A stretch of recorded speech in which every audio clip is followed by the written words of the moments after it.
اعوذ باللہ من الشیطان الرجیم بسم اللہ الرحمن الرحیم الحمد للہ الاول بلا اول کان قبلہ والآخر بلا آخر یکن بعدہ الذي قصرت عن رؤيته ابصار الناظرین وعجزت عن نعته اوہام الواصفین ثم الصلاة والسلام على محمد وعلى آلہ الطیبین الطاہرین المعصومین الذین اذهب اللہ عنہم الرجس وطہرہم تطہیرا اللہم صل علی محمد وآل محمد واللعنۃ الدائمۃ علی اعدائہم اجمعین اما بعد فقد قال اللہ سبحانہ وتعالی فی کتابہ المجید بسم اللہ الرحمن الرحیم وضرب لنا مثلا ونسی خلقہ قال من یحیی العظام وہی رمیم قل یحییها الذی انشأها اول مرہ وہو بکل خلق علیم۔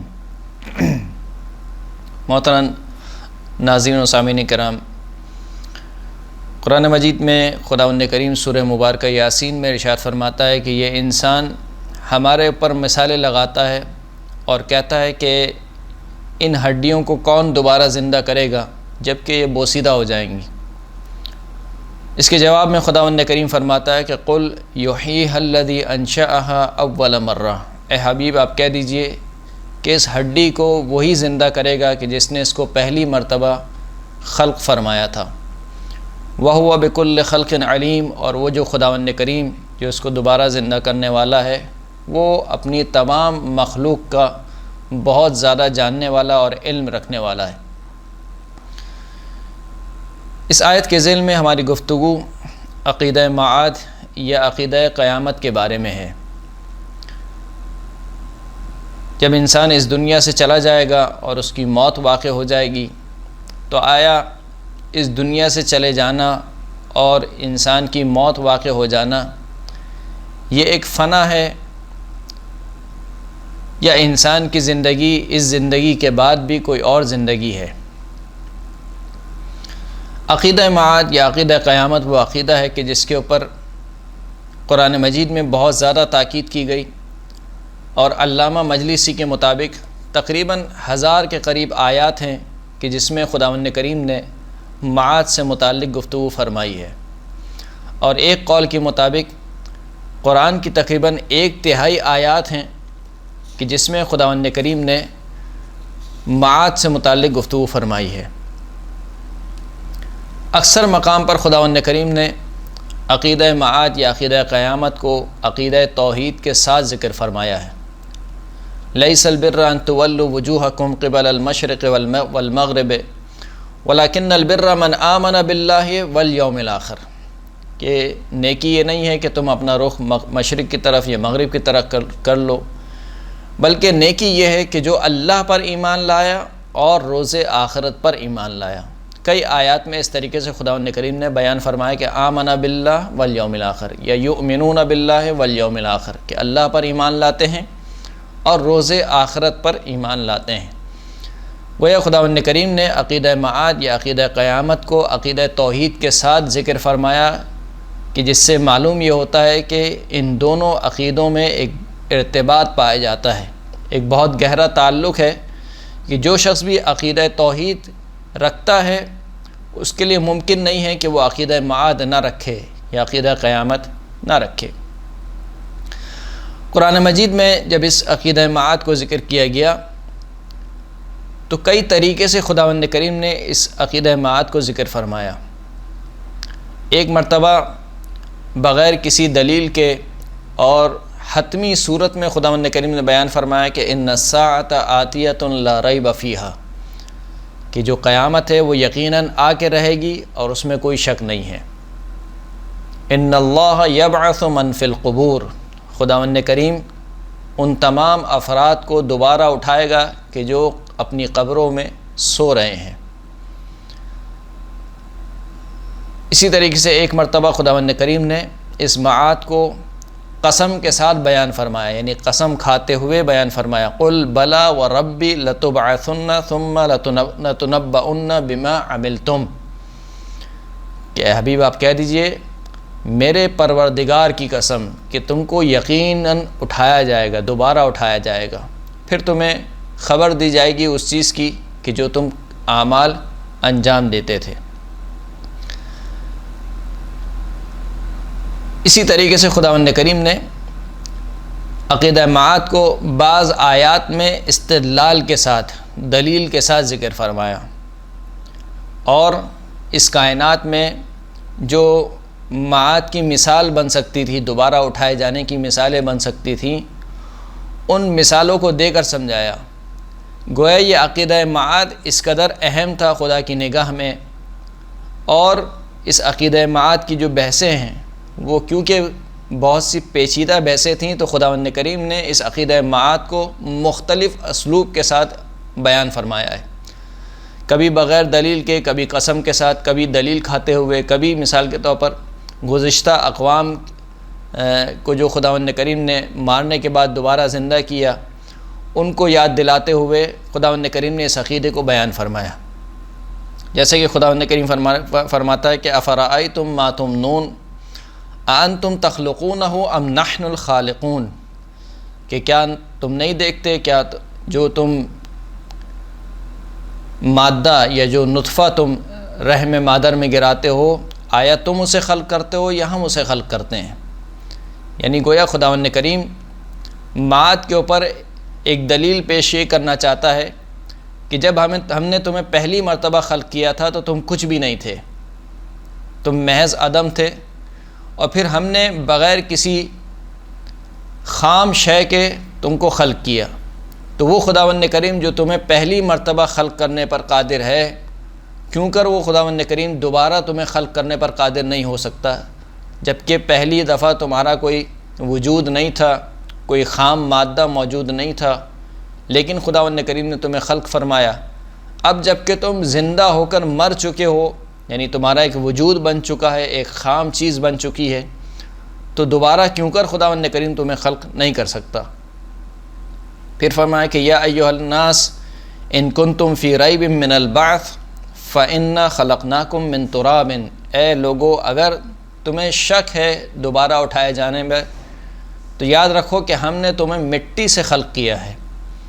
یعنی وہ خداوند کریم جو مٹی سے ایک جاندار خلق کرنے پر قادر ہے، کیسے ممکن نہیں ہوگا اس خداوند کریم کے لیے کہ یہ انسان جب دوبارہ مٹی بن جائے گا، جب اس کی ہڈیاں دوبارہ مٹی بن جائیں گی، جب اس کا بدن دوبارہ مٹی بن جائے گا، تو پھر دوبارہ مٹی سے انسان کو خلق کرنے پر کیسے قادر نہیں؟ یعنی جب پہلی مرتبہ مٹی سے خلق کر سکتا ہے تو دوسری مرتبہ مٹی سے خلق کرنا کیا اس کے لیے کوئی مشکل کام ہے؟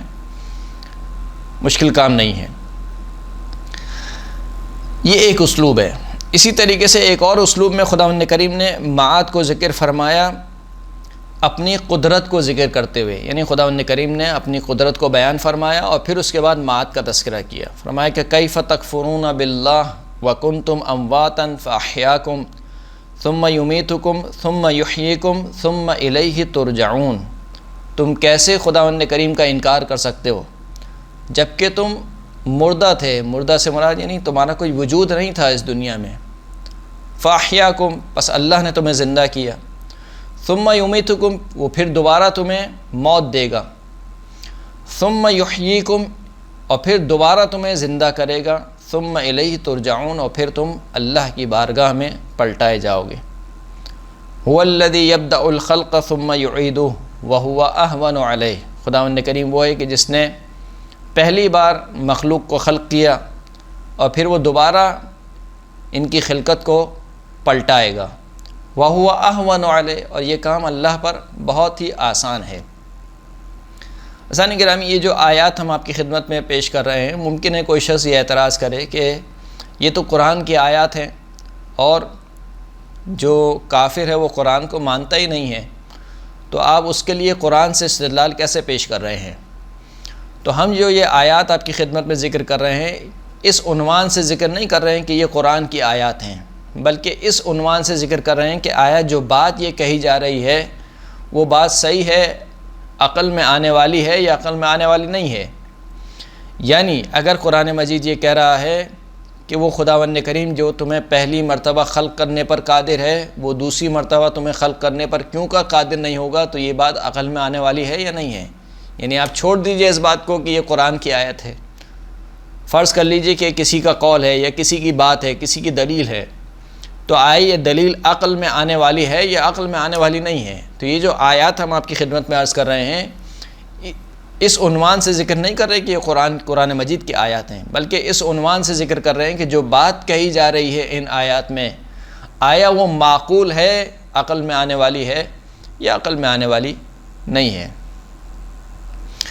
ایک اور اسلوب جو خداوند کریم نے قرآن مجید میں اپنایا معاد کو یا قیامت کو ذکر کرنے کے لیے، اس میں خداوند کریم نے یہ ذکر فرمایا کہ اس دنیا سے رخصت ہو جانے کے بعد یقیناً ایک حساب و کتاب کی عدالت لگنی چاہیے، کیونکہ اس دنیا میں نیک کام کرنے والوں کو بھی اور برے کام کرنے والوں کو بھی کما حقہ جزا نہیں ملتی۔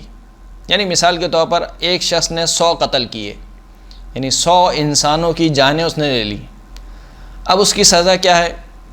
مثال کے طور پر کہا جائے کہ بھائی اس کو 100 مرتبہ پھانسی کے پھندے پر لٹکایا جائے، خوب 100 مرتبہ لٹکا دے، کیا فائدہ ہوگا؟ یعنی وہ تو ایک ہی مرتبہ، جو پہلی مرتبہ اس کو پھندا لگا ہے اس کی موت واقع ہو چکی ہے، اب 100 کیا آپ اس کو 1000 مرتبہ لٹکا دیں پھانسی کے اوپر، تو وہ تو اس کی سزا نہیں ملی۔ تو اس نے 100 انسانوں کو قتل کیا تھا، بدلے میں کیا ہوا؟ فقط ایک جان گئی، یعنی کما حقہ جو اس نے جرم انجام دیا ہے اس کی اسی کے جرم کے جیسی سزا اس دنیا میں ملنا تقریباً ناممکن ہے۔ اسی طریقے سے جزا کا بھی سلسلہ یہی ہے کہ ایک انسان جو نیک اعمال انجام دیتا ہے بس اوقات اس دنیا میں اس کی اس طریقے سے جزا نہیں مل پاتی۔ تو بہت سے ایسے اعمال ہیں کہ یہ دنیا اس صلاحیت نہیں رکھتی ہے کہ ان کی جزا یا ان کی سزا اس عمل کے مطابق اس دنیا میں دی جائے، لہٰذا ضروری ہے کہ ایک ایسی عدالت قائم ہو کہ جہاں پر مجرموں کو اور محسنوں کو کٹہرے میں کھڑا کیا جائے اور ان کو ان کے اعمال کے مطابق ان کی جزا یا سزا دی جائے، جیسے کہ خداوند کریم بیان فرماتا ہے کہ الیہ مرجعکم جمیعا وعد اللہ حقا انہ یبدأ الخلق ثم یعیدہ، کہ تم سب کی بازگشت، تم سب کا پلٹنا خداوند کریم کی طرف ہے، یہ اللہ کا برحق وعدہ ہے، بے شک اس نے ہی تمہیں خلق کیا ہے، یعنی تمہاری خلقت کی ابتدا کی ہے، ثم یعیدہ، اور پھر وہ دوبارہ تمہیں پلٹا دے گا اپنی جانب۔ کیوں پلٹائے گا دوبارہ؟ لیجزی الذین آمنوا وعملوا الصالحات بالقسط، کیونکہ خداوند کریم ان لوگوں کو جزا دے سکے جو ایمان لائے اور عمل صالح انجام دیے، بالقسط یعنی انصاف کے ساتھ، پوری جو ان کی جزا بنتی ہے وہ ان کو دے دی جائے۔ ان الساعۃ آتیۃ اکاد اخفیھا لتجزی کل نفس بما تسعی، قیامت جو ہے وہ یقیناً آنے والی ہے، اور یہ قیامت کا فلسفہ کیا ہے؟ کیوں آنے والی ہے؟ لتجزی کل نفس بما تسعی، تاکہ ہر نفس کو جو اس نے کام انجام دیا ہے، یعنی جو اس نے کوشش کی ہے، اس کا پوری اس کو جزا مل جائے، چاہے نیکی کے اعتبار سے ہو یا بدی کے اعتبار سے ہو۔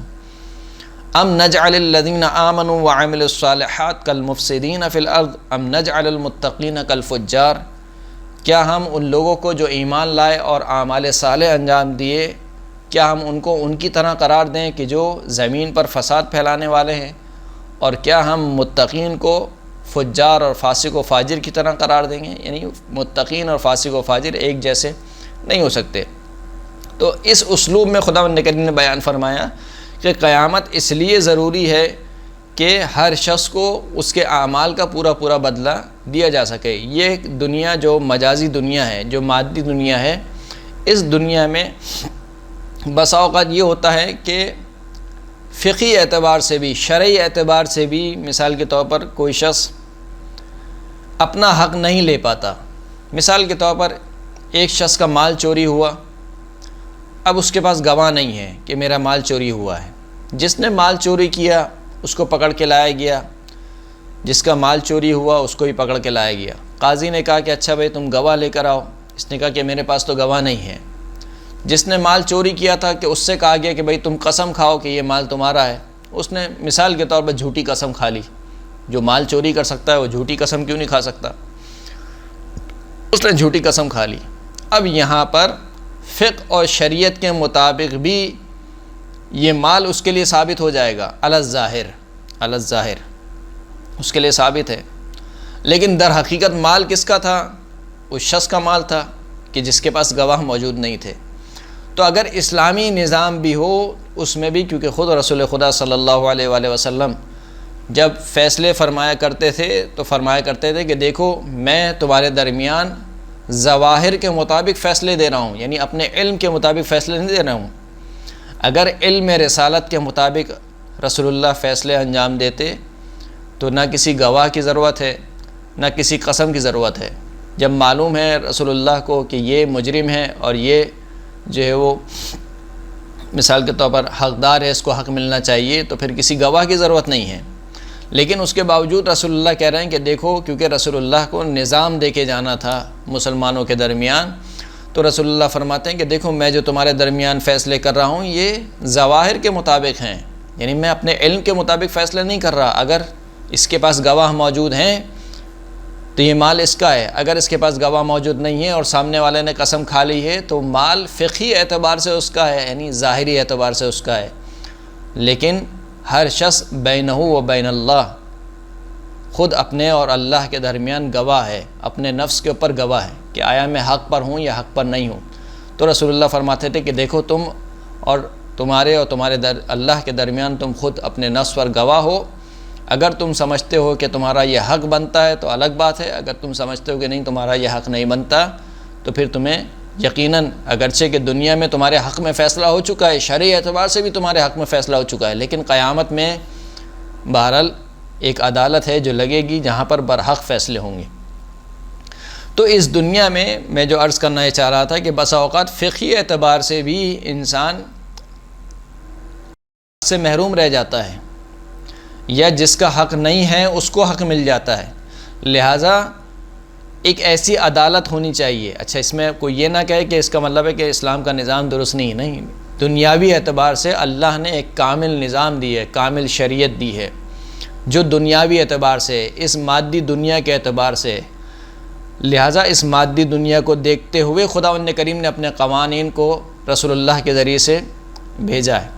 تو یہ نہیں کہہ سکتے کہ قوانین میں مشکل ہے، نہیں، قوانین میں مشکل نہیں ہے، ویسے تو خداوند کریم نے ہر شخص کو اس کے نفس کے اوپر گواہ بنایا ہے۔ بہرحال بات بہت لمبی ہو جائے گی، کہیں سے کہیں نکل جائے گی، تو عرض کرنے کا مطلب یہ تھا کہ بسا اوقات شرعی اور فقہی اعتبار سے بھی انسان حق سے محروم ہو جاتا ہے، تو ضروری ہے کہ کوئی ایک ایسی عدالت ہونی چاہیے کہ جہاں پر برحق فیصلے ہوں اور جہاں پر جزا اور سزا اعمال کے مطابق ہو، یعنی جیسا عمل اس نے انجام دیا ہو اس کے مطابق ہو۔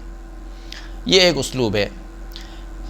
ایک اور اسلوب خداوند کریم نے جو قرآن مجید میں ارشاد فرمایا وہ مثالیں دے کر سمجھایا ہے کہ دیکھو معاد کی مثال کیسی ہے کہ خداوند کریم کیسے مردہ زمین کو زندہ کر دیتا ہے، یعنی خزاں آتی ہے اور درختوں کے پتے جو جھڑ جاتے ہیں، زمین بوسیدہ ہو جاتی ہے، پھر اس کے بعد بہار آتی ہے۔ بہار آتی ہے تو گویا ایسے لگتا ہے کہ جیسے زمین دوبارہ زندہ ہو گئی۔ خدا نے اس کو مثال بنا کر پیش کیا، کہا دیکھو اسی طریقے سے ہم تمہیں دوبارہ زندہ کریں گے، جس طریقے سے ابھی ہم نے اس زمین کو دوبارہ زندہ کیا ہے اسی طریقے سے تم کو دوبارہ زندہ کیا جائے گا۔ یا مثال کے طور پر انبیاء کی مثال دی کہ جناب عزیر کی مثال دی کہ جب ان کا گزر ہوا ایک بستی کے اوپر جو سب کے سب مردہ تھے تو انہوں نے کہا کہ خداوند کریم تو ان سب کو کیسے زندہ کرے گا؟ تو خداوند کریم نے جناب عزیر کو 100 سال کے لیے موت دے دی، 100 سال کے لیے، اور پھر اس کے بعد ان کو اٹھایا تو ان سے پوچھا کہ آپ کتنی دیر کے لیے مرے ہیں؟ تو انہوں نے کہا کہ شاید 1 دن یا اس سے کم دن کے لیے۔ تو پھر خداوند کریم نے کہا کہ دیکھو تم اپنی سواری کی طرف دیکھو، اپنے کھانے کی طرف دیکھو گے، بالکل بوسیدہ ہو چکے ہیں، بعین ہی اسی طریقے سے ہم تم کو دوبارہ زندہ کریں گے۔ یہ جناب ابراہیم کے قصے میں ہم کو ملتا ہے کہ جب حضرت ابراہیم نے کہا کہ رب ارنی کیف تحیی الموتى، پروردگار مجھے دکھا کہ تو کیسے مردوں کو زندہ کرے گا، تو پھر خداوند کریم نے کہا کہ 4 پرندے لو اور ان کو ذبح کرو اور ان کا گوشت 4 الگ الگ پہاڑوں کی چوٹیوں پر رکھ دو اور ہر پرندوں کو اس کے نام سے پکارو، تو ہر پرندہ اپنے اجزاء سے دوبارہ زندہ ہو کر تمہارے سامنے حاضر ہو جائے گا۔ کہا اسی طریقے سے ہم مردوں کو دوبارہ زندہ کریں گے۔ تو یہ مختلف اسلوب ہیں جو خداوند کریم نے اپنائے ہیں معاد کو سمجھانے کے لیے. یعنی اس سے اندازہ یہ ہوتا ہے کہ یہ معاد، یہ قیامت کس قدر اہم ہے کہ جس کو خداوند کریم مختلف اسلوب سے سمجھا رہا ہے. یہاں تک کہ خداوند کریم فرماتا ہے کہ اَيَحْسَبُ الْإِنسَانُ أَن لَّن نَّجْمَعَ عِظَامَهُ بَلَا قَادِرِينَ عَلَىٰ أَن نُّسَوِّيَ بَنَانَهُ. کیا یہ انسان یہ گمان کرتا ہے کہ ہم اس کی ہڈیوں کو دوبارہ جمع نہیں کر سکتے ہیں؟ خداوند کریم کہتا ہے بلا، بلکہ خداوند کریم اس بات پر قادر ہے کہ اس کے پور کو دوبارہ درست کرے. یعنی انگلیوں کی جو پور ہیں اس کے پور کو بھی دوبارہ برابر اسی طریقے سے خداوند کریم خلق کر سکے. تو یہ جو مختلف اسلوب اپنائے گا اور اتنی تاکید کی گئی عقیدہ قیامت اور عقیدہ معاد کے اوپر، اس کی وجہ کیا تھی؟ اس کی وجہ یہ ہے کہ عقیدہ معاد اور عقیدہ قیامت کا براہ راست تعلق ہے انسان کی اس زندگی سے، یعنی دنیاوی زندگی سے. انسان جو دنیا میں زندگی بسر کر رہا ہے، ایک وہ انسان کہ جو یہ عقیدہ رکھتا ہے کہ انسان مرنے کے بعد فنا ہو جائے گا، مٹی میں مل جائے گا، خاک ہو جائے گا، اس کے بعد کچھ نہیں ہے. یعنی یہ سمجھتا ہے جیسے کفار کا عقیدہ تھا کہ ان ہی الا حیاتنا الدنیا، کہ ہماری زندگی تو بس یہی دنیا کی زندگی ہے، اس کے علاوہ اور کوئی زندگی نہیں ہے. اس شخص کے زندگی گزارنے کا طریقہ الگ ہوگا بنسبت اس شخص کے جو یہ اعتقاد رکھتا ہو کہ نہیں، مرنے کے بعد مجھے دوبارہ اٹھایا جائے گا اور میرا حساب کتاب لیا جائے گا اور مجھے ایک ایک پل کا حساب دینا پڑے گا. میں نے مال کہاں سے کمایا، کہاں پر خرچ کیا، اس کا حساب دینا پڑے گا. آج کے ٹائم میں صبح سے لے کر شام تک میں نے کیا کیا کیا، اس کا حساب دینا پڑے گا. میں نے اپنے والدین کے ساتھ کیسا سلوک کیا، اس کا حساب دینا پڑے گا. میں نے اپنے رشتہ داروں کے ساتھ کیا کیا، میں نے اپنے گھر والوں کے ساتھ کیا کیا، اپنے بیوی بچوں کے ساتھ کیا کیا. یعنی مجھے اپنے ایک ایک عمل کا حساب و کتاب دینا ہے. اگر یہ عقیدہ ہو ایک انسان کا تو اس کی زندگی بالکل مختلف ہوگی اس پہلے انسان سے. لہٰذا خداوند کریم نے جو اس دنیا میں انسان کو بھیجا ہے، لہذا اس دنیا کے لیے تو انسان کو خلق نہیں کیا. الدنیا مزرعۃ الآخرہ، دنیا کو آخرت کی کھیتی قرار دیا گیا. آخرت اسی دنیا سے بنے گی، لیکن انسان کو اس دنیا میں کے لیے نہیں خلق کیا گیا اور نہ ہی اس دنیا کے لیے بھیجا گیا ہے. لہذا یہی وجہ ہے کہ ایک وقت تک انسان اس دنیا میں رہتا ہے. یعنی دنیا کا کوئی بھی انسان ہو، وہ کسی چیز پر اعتقاد رکھے نہ رکھے، کم از کم اس چیز پر اعتقاد ضرور رکھتا ہے کہ ہر انسان کو موت آنی ہے، جلدی یا دیر میں، بہرحال اس کو موت آنی ہے. کوئی بھی ہمیشہ کے لیے اس دنیا میں نہیں آیا ہے. تو جناب آدم سے لے کر آج تک اور قیامت تک جتنے انسان آ رہے ہیں، ہر انسان یہ دیکھ رہا ہے کہ جب میں اس دنیا میں آتا ہوں تو میرے بزرگان جو بزرگ ہو جاتے ہیں اور ایک وقت آتا ہے کہ ان کی موت واقع ہو جاتی ہے اور وہ خود اپنے سامنے مردوں کو دیکھ رہا ہے، تو وہ یقین کر لیتا ہے کہ موت تو آنی ہے. اب موت کے بعد کیا ہوگا؟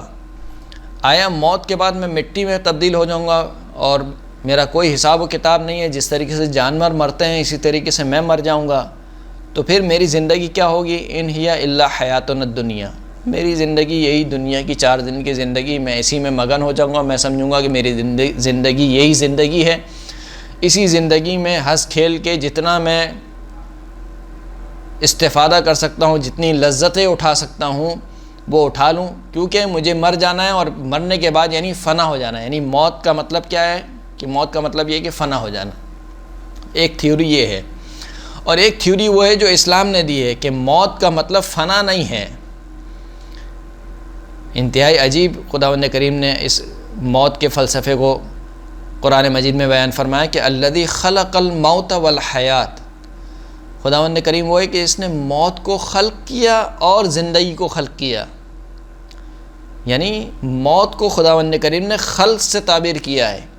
یعنی موت کا مطلب نابودی نہیں ہے، موت کا مطلب ختم ہو جانا نہیں ہے. موت کا مطلب یہ ایک زندگی سے دوسری زندگی میں منتقل ہو جانا، ایک دنیا سے دوسری دنیا میں منتقل ہو جانا. اسی لیے ہم کہتے ہیں کہ انتقال ہو گیا. تو خداوند کریم نے موت کو خلق سے تعبیر فرمایا اور موت کو حیات سے پہلے ذکر کیا. یعنی خلق الموت والحیات. گویا خداوند کریم بیان فرمانا چاہ رہا ہے کہ انسان کی اصل زندگی موت کے بعد ہے. یہ جو ہم زندگی گزار رہے ہیں یہ تو سمجھ لیجئے کہ ایک سراب ہے، ایک نیند ہے، ایک چھوٹا سا حصہ ہے ہماری زندگی کا جو گزر جائے گا دیکھتے ہی دیکھتے. لیکن جو اصل زندگی ہے، جو ہمیشہ کی زندگی ہے، جو ہمیشہ رہنے والی زندگی ہے، وہ موت کے بعد کی زندگی ہے۔ تو قرآن نے اور اسلام نے جو تھیوری پیش کی ہے وہ یہ ہے کہ تم دنیا میں بہت تھوڑی دیر کے لیے آئے ہو، بہت تھوڑی مدت کے لیے آئے ہو، اس کے بعد جب تم مر جاؤ گے تو مرنے کا مطلب ہرگز یہ نہیں کہ تم ختم ہو جاؤ گے، بلکہ تمہاری اصل زندگی تو مرنے کے بعد شروع ہوگی، جو کہ ہمیشہ ہمیشہ رہے گی۔ تو یہ تھیوری اور یہ عقیدہ جب انسان رکھے گا تو یقیناً اس کی یہ والی جو زندگی ہوگی وہ اس طریقے سے نہیں ہوگی جو اس کافر کی مانند ہو کہ جو لہو و لعب میں مشغول رہے، جو دنیا کی لذتوں میں مشغول رہے، جس کو پرواہ نہ ہو کہ اس کے والدین کیسے زندگی بسر کر رہے ہیں۔ یعنی جس طریقے سے جانور زندگی گزارتے ہیں، جانور کی زندگی کیا ہوتی ہے؟ جانور کی زندگی یہ ہوتی ہے کہ جب وہ صبح ہوتی ہے تو اس کو یہ دغدغہ ہوتا ہے، یہ اس کے ذہن میں یہ چل رہا ہوتا ہے کہ مجھے کھانا کہاں سے ملے گا، پھر وہ کھانے کے پیچھے دوڑتا ہے، پھر وہ ایک جگہ کی تلاش میں ہوتا ہے کہ جہاں پر اس کو امن و امان ملے، اس کو دوسرے جانوروں سے خطرہ نہ ہو، تو وہ ایک گھونسلہ بناتا ہے یا اپنا گھر تلاش کرتا ہے، اور پھر اس کے بعد جو چیز وہ دن بھر میں کھا لیتا ہے پھر اس کے بعد سوچتا ہے کہ اب اس کو نکالے گا کیسے۔ تو یہ کل زندگی ہے جانوروں کی۔ اگر انسان کا بھی عقیدہ یہ ہو کہ وہ مرنے کے بعد مٹ جائے گا تو اس کی زندگی میں اور حیوان کی زندگی میں کوئی فرق نہیں ہوگا، کیونکہ حیوان کی زندگی بھی یہی دنیاوی زندگی ہے اور اس انسان کی زندگی بھی یہی دنیاوی زندگی۔ وہ سمجھتا ہے کہ یہی دنیا کی زندگی ہے تو وہ کیا کرے گا؟ وہ اسی دنیا کی لذتوں میں گھومتا رہے گا، اسی دنیا کی لذتوں میں مگن رہے گا، کس طریقے سے اپنا پیٹ بھرے، کس طریقے سے اپنی جنسی خواہشات کو پورا کرے، چاہے اپنی جنسی خواہشات کو پورا کرنے کے لیے یا اپنے پیٹ بھرنے کے لیے کسی دوسرے کے حق پر ڈاکہ مارنا پڑے، وہ یہ کام کرے گا۔ کیوں کرے گا؟ کیونکہ اس کے نزدیک یہی دنیا ہے، اس کے علاوہ اور کچھ نہیں ہے۔ اس کو معلوم ہے کہ میرا حساب کتاب نہیں ہونا ہے، میں مٹ جاؤں گا۔ اب کیا ہے، اگر مثال کے طور پر کسی کا ڈاکہ ڈال لیا، کسی کے حق کو مار لیا تو بھی کیا فرق پڑے گا؟ تو یہ ایک بہت بڑا فرق ہے۔ لہٰذا قرآن مجید نے اس پر بہت زیادہ تاکید کی اور کئی اسلوب کے ساتھ انسان کو یہ سمجھایا کہ دیکھو تمہاری زندگی یہ زندگی نہیں ہے، تمہاری زندگی در حقیقت اس موت کے بعد، مر جانے کے بعد جب تم مر جاؤ گے تو پھر تمہاری حقیقی زندگی شروع ہوگی کہ جہاں پر فنا نہیں ہے، جہاں پر تمہیں ہمیشہ ہمیشہ کے لیے رہنا ہے۔ عقیدہ معاد یا عقیدہ قیامت کے اوپر بہت سے عقلی استدلال قائم کیے گئے ہیں، لیکن اصل قیامت یا اصل معاد کو عقل سے ثابت کیا جا سکتا ہے، لیکن جو معاد کی کیفیت ہے، یعنی معاد کے یا قیامت کے بہت سے ایسے مراحل ہیں کہ جس کے لیے شاید عقلی دلیل موجود نہ ہو یا عقل سے ثابت نہ ہو سکتے ہوں۔ مثال کے طور پر معاد جسمانی ہوگی یا روحانی ہوگی، یعنی انسان کے جسم کو دوبارہ اٹھایا جائے گا فقط، یا انسان کی روح کو دوبارہ اٹھایا جائے گا، یا نہیں جسم اور روح دونوں کو دوبارہ اٹھایا جائے گا۔ اب اس کے اوپر مثال کے طور پر عقل خود، جیسے کہ ابو علی سینا کا قول مشہور ہے کہ میری عقل جو ہے وہ اس کو سمجھنے سے عاجز ہے کہ انسان کی جو معاد ہوگی وہ روح کے ساتھ ساتھ جسمانی بھی ہوگی، یعنی جب انسان کو دوبارہ پلٹایا جائے گا تو روح کے ساتھ ساتھ جسم کو بھی دوبارہ پلٹایا جائے گا۔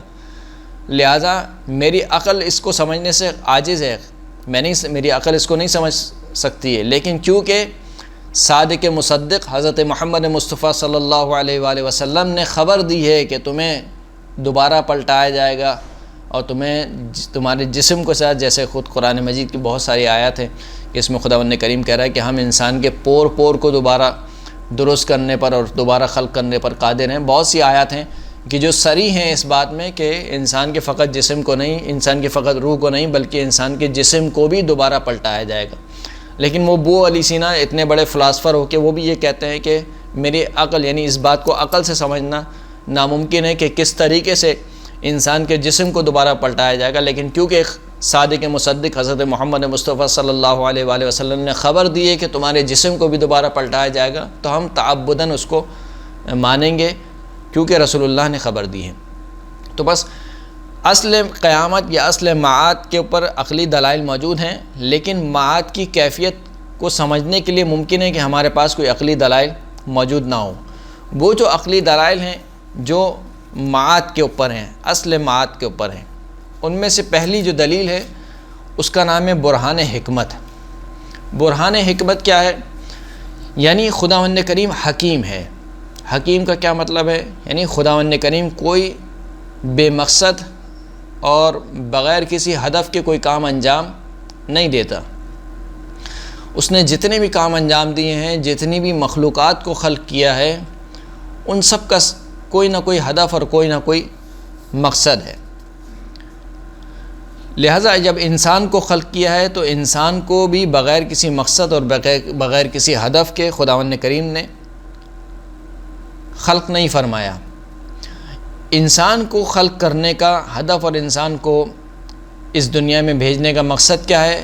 کہ انسان ایک ابدی سعادت تک پہنچ سکے، یعنی ایسی سعادت یا ایسی نعمتیں جن کو زوال نہ ہو۔ خداوند کریم چاہتا ہے کہ انسان کو جو میں نے خلق کیا ہے یہ اپنے اعمال کے ذریعے سے، اپنے اختیار سے اس سعادت تک پہنچ سکے جو ابدی سعادت ہے۔ ابدی سے مراد یعنی جو ختم ہونے والی نہیں ہے۔ ایک یہ دنیا کی لذتیں ہیں، دنیا کی ہر لذت فانی ہے، ہر لذت ختم ہو جانے والی ہے۔ جتنی بھی لذتیں ہیں دنیا کی، تمام کی تمام لذتیں فانی ہیں، ختم ہو جانے والی ہیں۔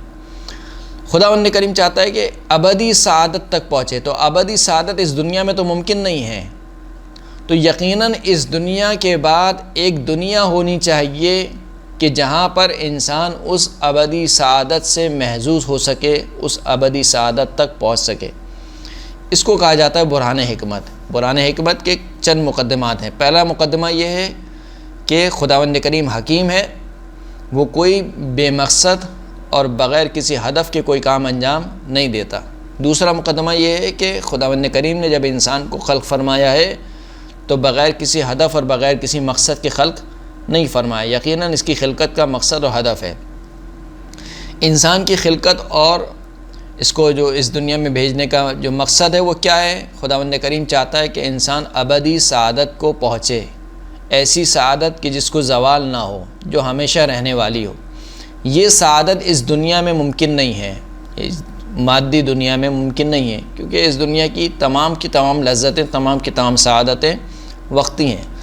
پس ان تین مقدمات کی بنیاد پر ایک ایسی دنیا ہونی چاہیے کہ جس میں انسان ابدی سعادت تک پہنچ سکے۔ اس دنیا کا نام قیامت ہے، معاد ہے، آخرت ہے، کہ جہاں پر خداوند کریم انسان کو ابدی سعادت یا ابدی شقاوت سے جو ہے وہ بہرامند فرمائے گا۔ یعنی اگر انسان اعمال کے اعتبار سے اور عقیدے کے اعتبار سے اچھا ہوگا تو اس کو ابدی سعادت ملے گی، اور اعمال اور عقیدے کے اعتبار سے اگر درست نہیں ہوگا تو یقیناً اس کو ابدی شقاوت کا سامنا کرنا پڑے گا۔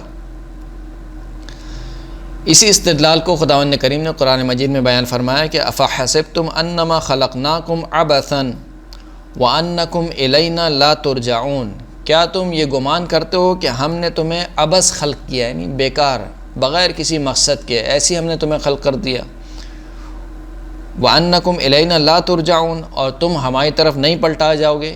یعنی فوراً سے جہاں پر خداوند کریم نے یہ ذکر فرمایا کہ ہم نے انسان کو بغیر کسی ہدف کے خلق نہیں کیا، وہیں پر فرمایا کہ کیا تم ہماری بارگاہ میں نہیں پلٹائے جاؤ گے۔ یعنی بہت گہرا تعلق ہے انسان کی خلقت کے ہدف اور مقصد سے اور معاد کے درمیان، قیامت کے درمیان۔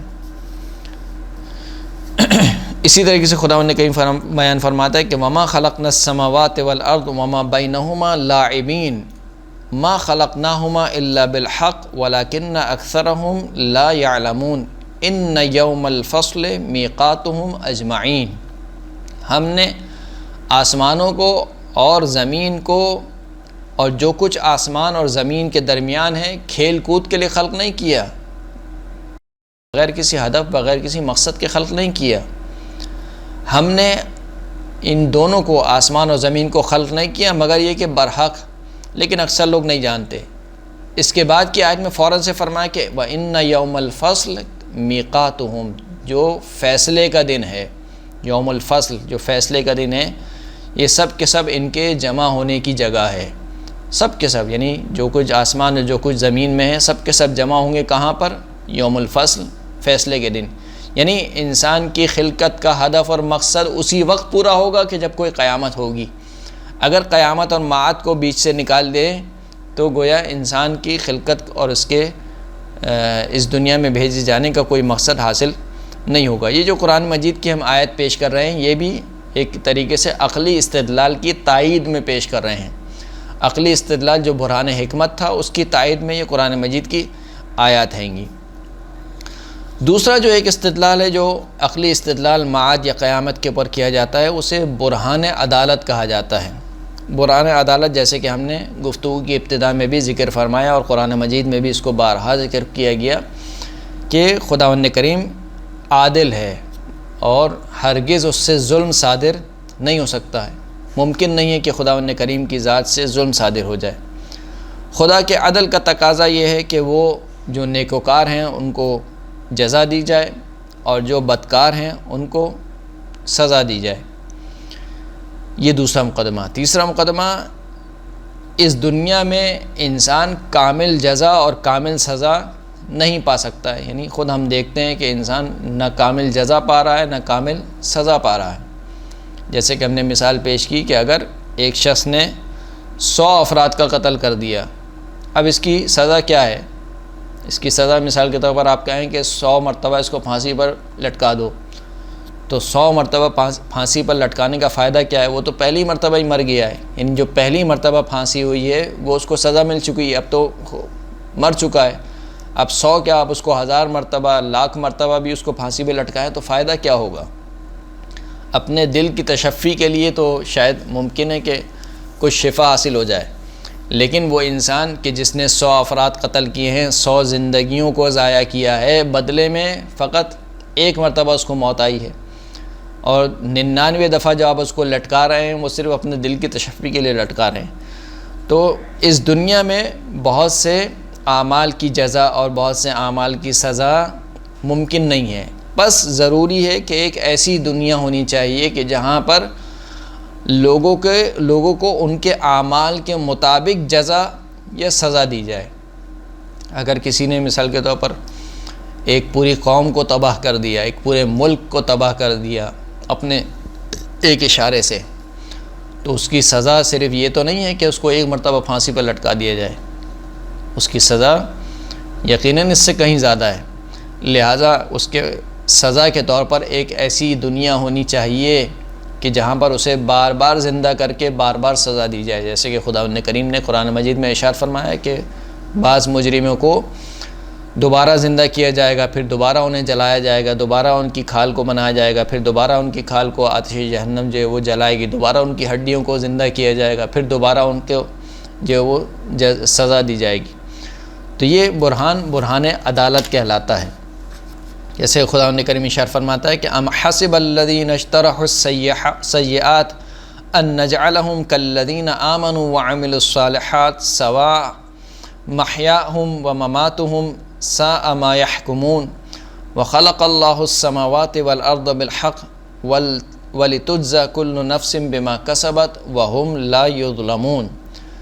کیا وہ لوگ جو گناہ کا ارتکاب کرتے ہیں، سیئات کا ارتکاب کرتے ہیں، کیا وہ یہ گمان کرتے ہیں کہ ہم ان کو ان کی طرح قرار دیں گے کہ جو ایمان لائے اور ہمارے صالح کو انجام دیے جن افراد نے؟ یعنی کیسے ممکن ہے کہ دونوں کی جزا یا دونوں کی سزا ایک ہی طرح کی ہو، ان کا جینا ان کا مرنا ایک طرح کا ہو، سواء محیاہم و مماتہم، ان کا جینا ان کا مرنا ایک ہی طریقے سے ہو، یعنی گناہگار بھی ایک ہی طریقے سے جیے اور ایک ہی طریقے سے مرے، اور نیکوکار بھی ایک ہی طریقے سے جیے اور ایک ہی طریقے سے مرے۔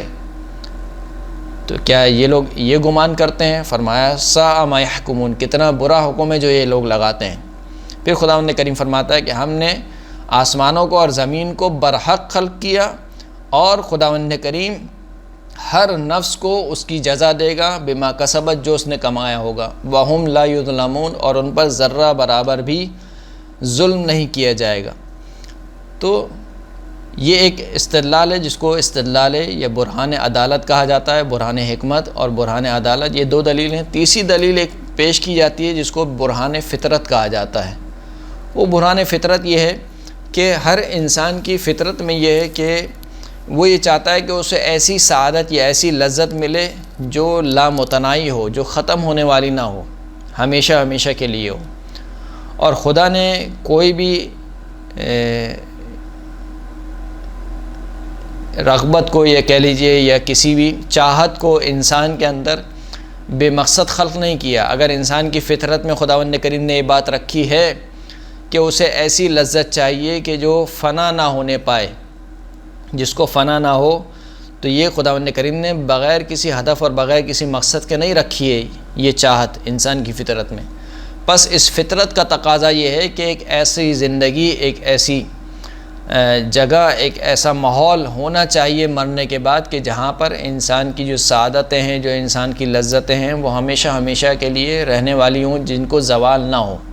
تو بس برہان فطرت، برہان حکمت اور برہان عدالت، یہ تین عقلی دلائل ہیں جو قیامت کے برپا ہونے پر یا معاد کے برپا ہونے پر پیش کیے جاتے ہیں، کہ جن کے ذریعے سے عقل انسانی یہ کہتی ہے کہ یہ دنیا اس انسان کی جزا اور سزا کے لیے قابل نہیں ہے، لہٰذا ایک ایسی دنیا ہونی چاہیے کہ جہاں پر انسان کو ان کے اعمال کے مطابق جزا اور سزا دی جائے۔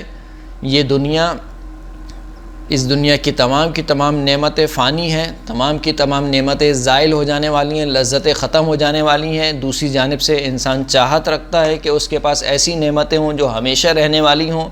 تو بس ضروری ہے کہ کوئی ایک ایسی زندگی، ایک ایسی جگہ ہونی چاہیے کہ جہاں پر انسان کی لذتیں اور انسان کی چاہتیں، انسان کی سعادتیں ہمیشہ ہمیشہ کے لیے رہیں۔ اور اسی طریقے سے برہان حکمت کہ انسان کی خلقت کا مقصد یہ ہے کہ انسان ابدی سعادت تک پہنچے، اور ابدی سعادت اس دنیا میں ممکن نہیں ہے، پس ایک اور دنیا ہونی چاہیے کہ جہاں پر انسان ابدی سعادت سے ہمکنار ہو سکے۔ وآخر الدعوانا ان الحمد للہ رب العالمین۔